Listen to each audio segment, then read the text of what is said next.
So lesson 17 is going to introduce us to solving equations. We are going to be looking at addition and subtraction equations specifically today, and in lesson 18 we will look at multiplication and division.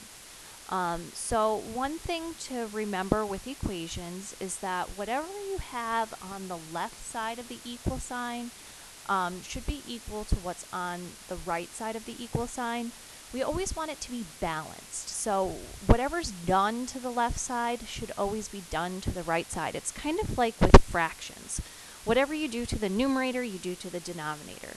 Well, with equations, it's whatever you do to the left side, you have to do to the right side.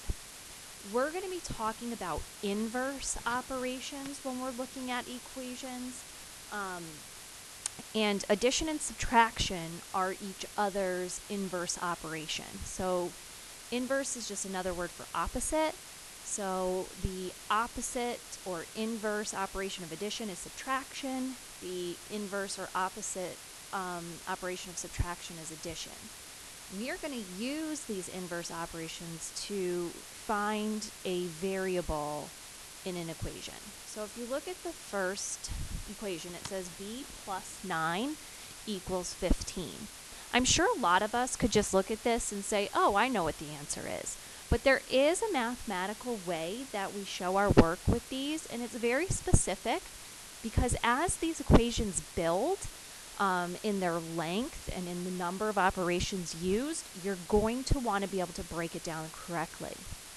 So if you'll notice, the variable in this problem is to the left of the equal sign. The whole idea with these equations is that we're trying to figure out what the variable is equal to. So we want to get the variable on the side of the equal sign by itself. So we want this to just have a b on the left side, which means we need to get rid of this 9. So what we're going to do is we're going to use the inverse operation to get rid of it.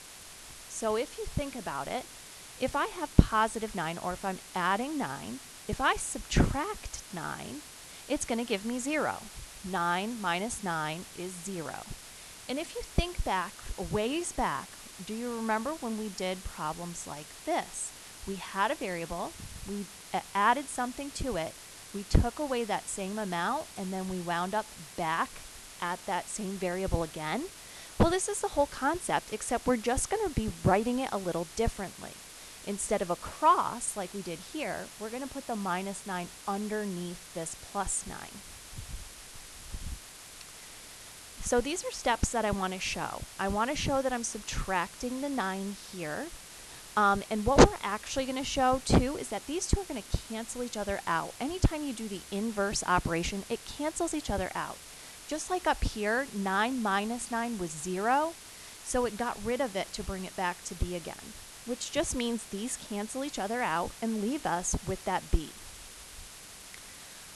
Whatever I do to the left side of my equation, in order to keep it balanced, I must do the same thing to the right side of my equation. So if I subtract 9 from the left side of the equal sign, I have to subtract 9 from the right side of the equal sign. I'm going to pull down my equal sign right into my answer here, and then 15 minus 9 is 6. So in this equation, b would be equal to 6. By doing that inverse operation to both sides, I was given my answer. We can check our work, and again, a check is somewhat specific. To do a check, you're going to rewrite the original equation. You're going to substitute in what you're saying b is equal to. So I'll replace the b with 6. I'm going to do the math, so I'll do 6 plus 9. This is a basic fact, so hopefully I'll be able to do that right in my head. If it wasn't a basic fact, I would expect some side work to be shown. And then just prove that, yep, this is a true statement. 15 is equal to 15. The left side of my equation, if b is 6, will equal the right side of my equation. Let's try another one. Now, in letter B, the variable's on the right side of the equal sign, and that's okay. Sometimes the variable may be on the right side of the equal sign, sometimes it's going to be on the left. Remember, the goal here is to get the variable by itself so we can figure out what it equals. So what this means is we're always going to be working on the side where the variable is. So in order to get the variable by itself, I'd have to get rid of this 8. Since it's a positive 8, there's no negative sign in front of it. If I subtract 8, so 8 minus 8 will give me that 0. I'm going to be canceling those out, and that would leave me just with C. I can get rid of the plus sign. It's just saying positive C, so I can bring down the C. Notice once again I've brought down my equal sign. And now don't forget, in order to keep it balanced, whatever I do to one side of the equation, I have to do to the other. So if I'm subtracting 8 from this side, I also have to subtract 8 from this side. So 12 minus 8 would be 4. For our check, I'm going to rewrite the equation. I'm going to replace the variable with what I'm saying it's equal to. In this case, I'm saying it's equal to 4. And then I'm going to show that it balances after I do this math and make sure, yep, that is in fact what it's balanced to. And then I say, yep, it's a true statement. Okay, so now the next one, our variable's back to being on our left side. The goal is to get the variable by itself. We have plus 12.2, so to get rid of that, I'm going to subtract 12.2. I'm going to right now also do 30 minus 12.2 as well. So I'm doing the same thing to the left side of the equation that I'm doing to the right side. These cancel each other out because 12.2 minus 12.2 is just 0. That leaves the h by itself, which is my goal. I'm going to pull down the equal sign, and I'm going to do some math here. Notice I'm adding the 0 to be able to subtract. You can use your calculator if you choose. And this is what I would get. So now I'm going to do my check. Again, I'm going to rewrite the original problem. I'm going to replace the variable with what I'm saying it's equal to. And now I am going to recommend that instead of using a calculator, that you show your work, you prove it. So I'm going to prove that this is, in fact, equal. And 30.0, remember anything, if you have a 0 directly after the decimal with nothing else, you can just drop it. So this is 30, it has the same value. So 30 is equal to 30, it does check out, it's a true statement.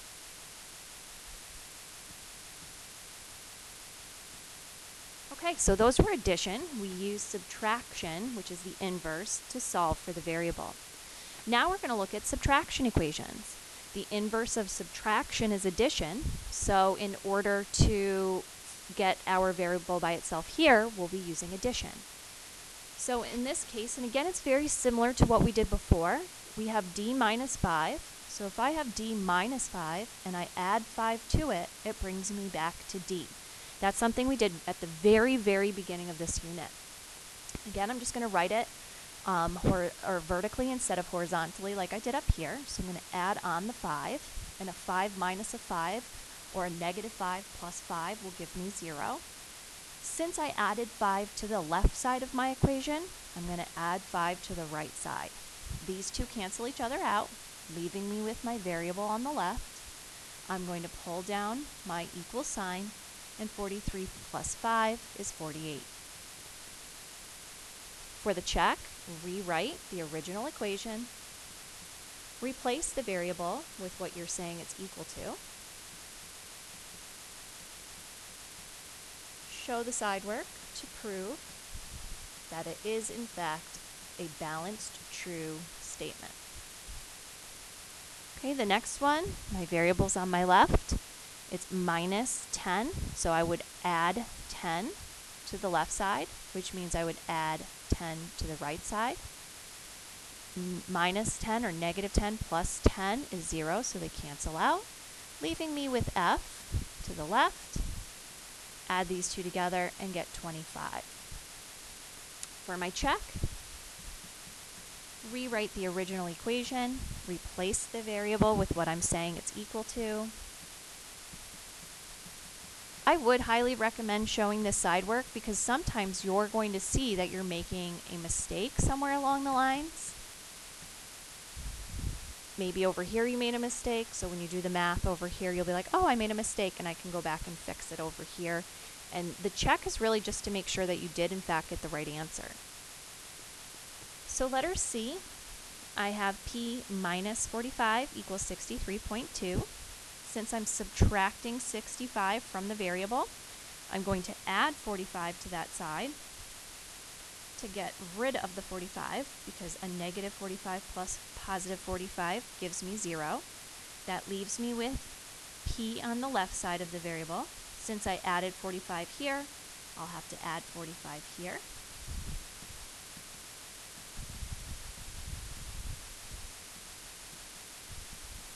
And get 108.2. For my check, rewrite the original problem. Replace the variable with what you're saying it's equal to. Pull to the side to show your work. Make sure you're lining up with the decimal. In this case, I would have to add a decimal and a 0 to make it work. It does, in fact, balance out to make a true statement.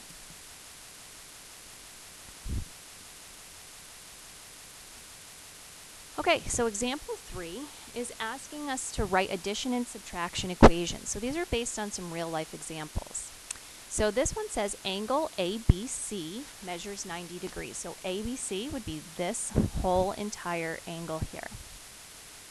The angle has been separated into two angles. If one angle measures 57 degrees, write an equation to represent the sum of the two angles. Then solve for x. So it's basically asking us for an addition equation to help us solve for x.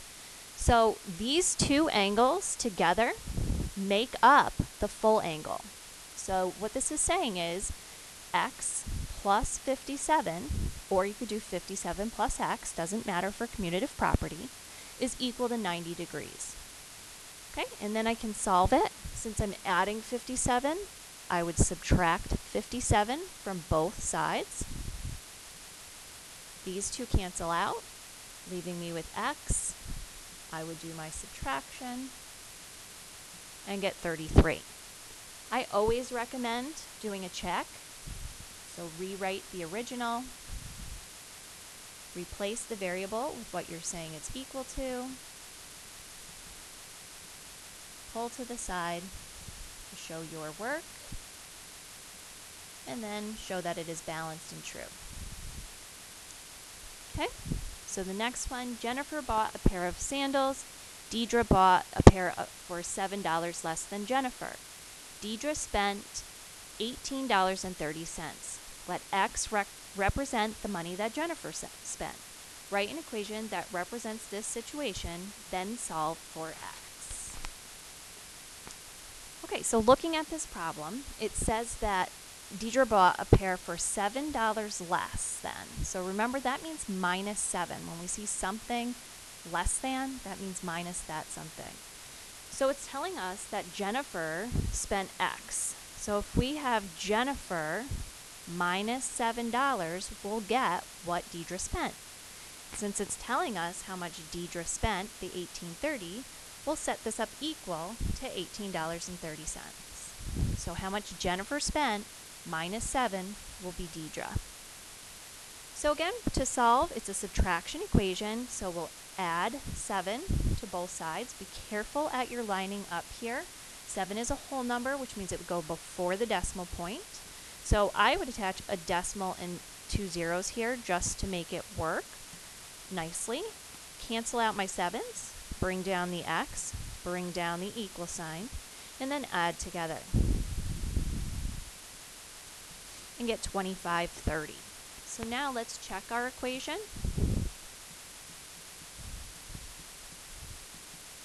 Replace our variable with what we're saying it's equal to. Show our side work.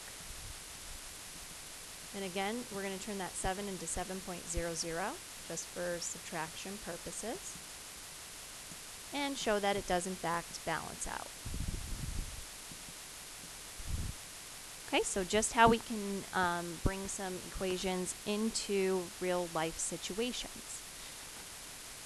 So make sure that if you're solving equations, you're using that inverse operation. You're showing it's being done to both sides of the equal sign.